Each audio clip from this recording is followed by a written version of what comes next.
Bismillahirrahmanirrahim. Assalamualaikum warahmatullahi wabarakatuh. Selamat Hari Rabu kepada semua rakan serta follower FB Soleha Mat Taha. Okey, apa khabar anda semua hari ini? Sihat?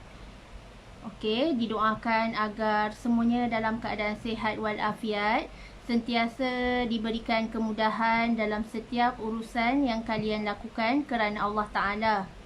Okey, hari ini merupakan sharing perkongsian ilmu daripada Solehah. Tajuk yang ke-353, Alhamdulillah. Sudah banyak dah Solehah berkongsi ilmu dan sharing dengan anda semua. Terima kasih yang sudi follow dan still support sampai hari ini. Semoga Allah redha ke atas kita semua, insya-Allah. Sesungguhnya inilah saham buat diri Solehah dan rakan-rakan seperjuangan, insya-Allah. Sampaikanlah dariku walaupun hanya satu ayat hadis daripada Imam Al-Bukhari, insya-Allah. Okey, jom sama-sama kita berselawat. Sebelum Solehah mulakan sharing ilmu pada hari ini, jom sama-sama kita selawat dan berdoa. Semoga Allah memberkati majlis ilmu kita pada hari ini dan memberikan ilmu yang bermanfaat serta ilmu yang berkat buat kita semua. Allahumma salli ala Sayyidina Muhammad wa ala alihi Muhammad. Allahumma salli ala Sayyidina Muhammad wa ala alihi Muhammad. Allahumma salli ala Sayyidina Muhammad wa ala alihi Muhammad. Bismillahirrahmanirrahim. Allahumma aftah alaina hikmataka wansyur alaina min khazaini rahmatika ya arhamar rahimin. Rabbi syrah li sadri wa yassir li amri wahlul 'uqdatan min lisani yafqahu qawli. Amin ya Allah ya mujib. Okey. Anda dah share ke Solehah punya link FB live pada hari ini? Boleh tolong share dan boleh tolong kongsikan supaya lebih ramai orang yang akan dapat sebaran ilmu yang bermanfaat, makanan rohani dan jiwa kita, insya-Allah.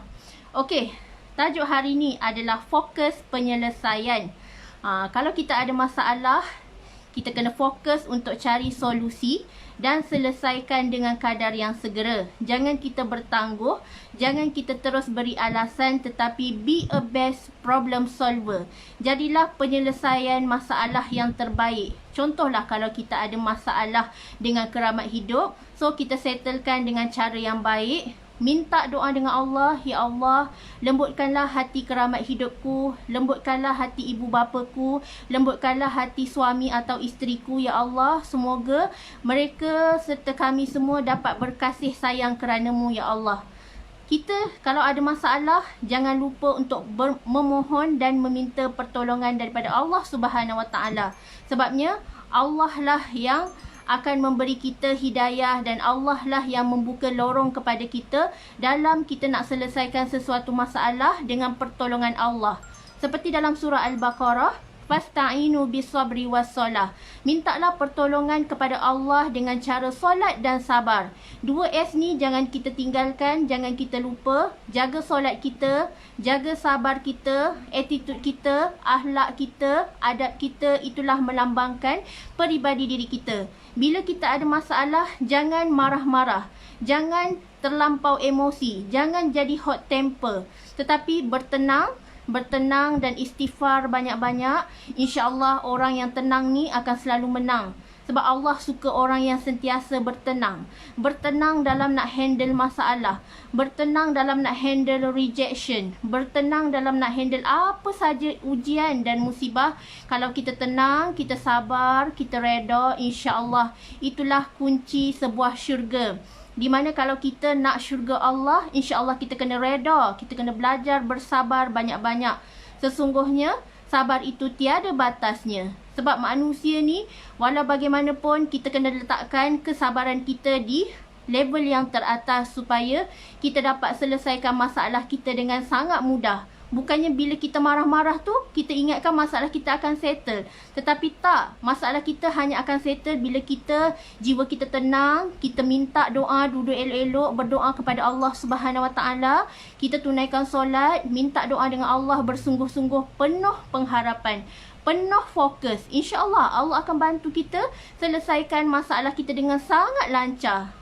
Allah permudahkan, insya-Allah. Yang penting kita kena yakin, kita kena jaga emosi kita. Jangan marah-marah, jangan salahkan orang lain, jangan saling tuduh menuduh, jangan saling sebarkan aib orang, tetapi jagalah akhlak kita. Jagalah adab kita sebagai orang Islam, di mana kita nak contohi akhlak Rasulullah sallallahu alaihi wasallam yang sentiasa tenang, yang sentiasa berkata benar, yang sentiasa jujur dan sentiasa amanah dalam penyampaian dan sentiasa bijaksana.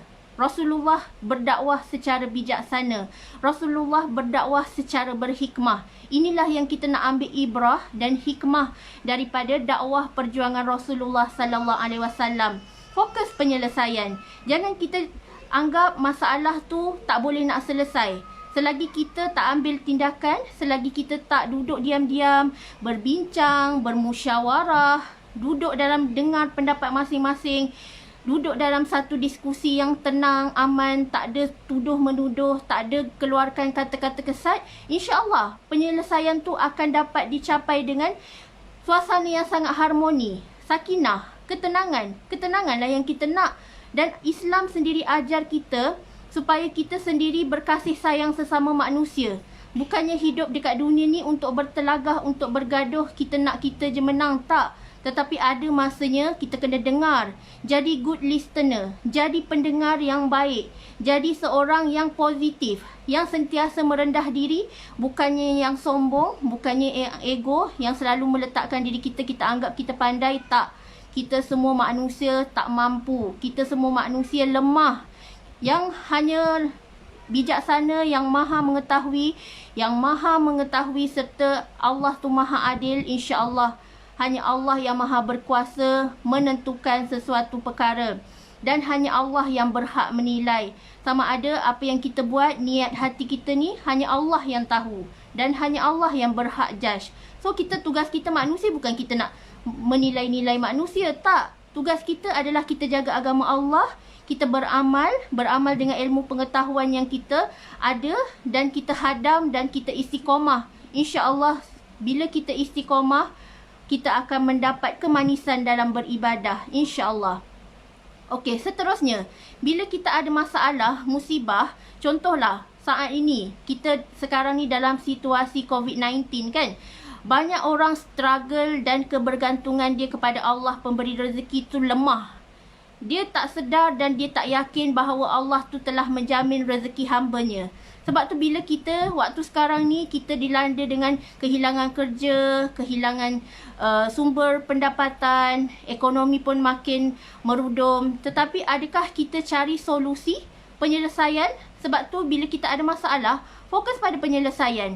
Bukan kita fokus salahkan orang, bukan kita fokus nak cari salah orang, bukan kita fokus nak cari apa benda yang tak kena dengan orang lain, tetapi bersangka baik dengan Allah. Fokus penyelesaian bahawa bila kita sekarang ni, contoh kalau kita tak ada pekerjaan, kita tak ada duit, bisnes kita down, caranya adalah dengan kita berbalik kepada Allah. Turn back to Allah. Sebabnya bila kita ada masalah, tiada yang lain. Kita kena betulkan solat kita. Kita kena betulkan connection kita dengan Allah.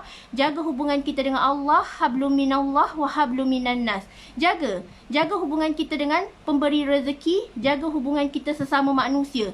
Jangan ada sakit menyakiti hati. Jangan ada saling dengki mendengki. Jangan ada saling penyakit hati, iri hati dan sebagainya. Sebab semua ni hanya akan membunuh peribadi diri kita yang sebagaimana sebelum ni kita lemah lembut, yang sebagaimana sebelum ni kita seorang yang bersabar, tetapi bila kita diuji sedikit oleh Allah Subhanahu Wa Taala, kita melenting, kita marah, kita jadi orang yang tak bersyukur, malah kita suka komplain, kita mengherdik-herdik orang lain.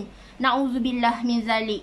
Jauhilah peribadi yang tak elok, sifat mazmumah, buang jauh-jauh dalam hidup kita. Kalau kita nak hidup aman damai, kita nak berdakwah secara tenang, dakwahlah seperti dakwah Rasulullah sallallahu alaihi wasallam yang sentiasa tenang. Rasulullah sebarkan dakwah walaupun sentiasa ugut bunuh, walaupun sentiasa dibaling dengan batu najis dan sebagainya, walaupun bapa saudaranya membenci dirinya, nak ugut bunuh, tapi Rasulullah imannya tetap teguh nak sebarkan agama Islam, tetap teguh nak ajak ramai-ramai orang kafir masuk Islam. Dan inilah yang kita nak sambung pada hari ini. Dakwahlah seikhlas hati, dakwahlah dengan penuh rasa rendah diri. Jangan kita anggap diri kita ni dah hebat, tetapi selalulah merendah diri. Sebabnya bila kita semakin naik ni, sebenarnya kita semakin diuji. Allah uji kita dengan macam-macam perkara. Kalau kita positif, kalau kita keep sentiasa letakkan kebergantungan kita kepada Allah Subhanahu Wa Taala, Allah tempat kita bersandar, Allah tempat kita memohon pertolongan, tawakal kita setinggi-tingginya hanyalah kepada Allah Subhanahu Wa Taala, dan kita berpegang kepada Al-Quran dan As-Sunnah. Jangan tinggal. Sebabnya inilah kita punya jantung nadi kita, sebagaimana kita hidup dekat dunia ni. Penawar hati kita, penawar segala penyakit adalah berdasarkan daripada semuanya Al-Quran dan As-Sunnah. Jangan tinggalkan, insya-Allah. So, kita nak fokus penyelesaian, insya-Allah. Kita jaga niat kita, kita jaga mindset kita, insya-Allah. Kalau kita positiflah yang kita akan dapat. Tetapi jangan kita ada sikit pun perasaan negatif, jangan ada sedikit pun perasaan buruk sangka dengan orang, tetapi jaga suuzon. Jangan suuzon dengan orang, buruk sangka, tetapi selalulah husnuzon, baik sangka sesama manusia. InsyaAllah kita pun tak ada lagi nak bertengkar, tak ada nak berdendam sana sini. Sebabnya kita sedar bahawa kasih sayang sesama manusia ni takkan putus begitu sahaja kalau kita letakkan Allah nombor 1 dalam urusan kita, insya-Allah. Okey, adakah anda jelas topik hari ni? Contoh kalau anak nakal kan, dalam situasi anak ni, anda kata anak tak behave, anak ni terlampau agresif, anak terlampau hyperaktif kan, ibu-ibu selalulah amalkan doa pelembut hati, selalulah sedekah Al-Fatihah dekat anak, sebut nama anak masa anak tidur kan. Anak tidur waktu dia baby tu, kita hembus surah Al-Fatihah dekat ubun anak-anak sambil kita usap-usap, doakan, ya Allah, semoga anakku Muhammad Rizki Matin menjadi anak yang soleh, hafiz Al-Quran, yang sentiasa menjaga agama, yang sentiasa menjaga Allah dalam setiap langkahnya. So doa yang baik-baik, doa dan mintalah kepada Allah doa yang baik-baik. Jangan tinggalkan Allah. InsyaAllah Allah tu maha mengurniakan kita punya permintaan. Allah tu maha memberi. Allahu ya Wahhab, Allah maha memberi. Allahu ya Razak, Allah tu maha memberikan rezeki. Allahu ya Latif, Allah maha melembutkan hati. So berdoa dan terus meminta kepada Allah Subhanahu Wa Taala. InsyaAllah anak yang akan kita jaga ni pun anak yang mendengar kata, behave, sentiasa faham. Umi ada menuntut ilmu, Umi ada kelas. So dia faham dengan apa situasi yang Umi dia sedang alami sekarang. Dan insya-Allah Allah permudahkan. Yang penting kita, niat kita, minta Allah bantu urusan dakwah kita, minta Allah bantu urusan rutin harian kita sebagai ibu.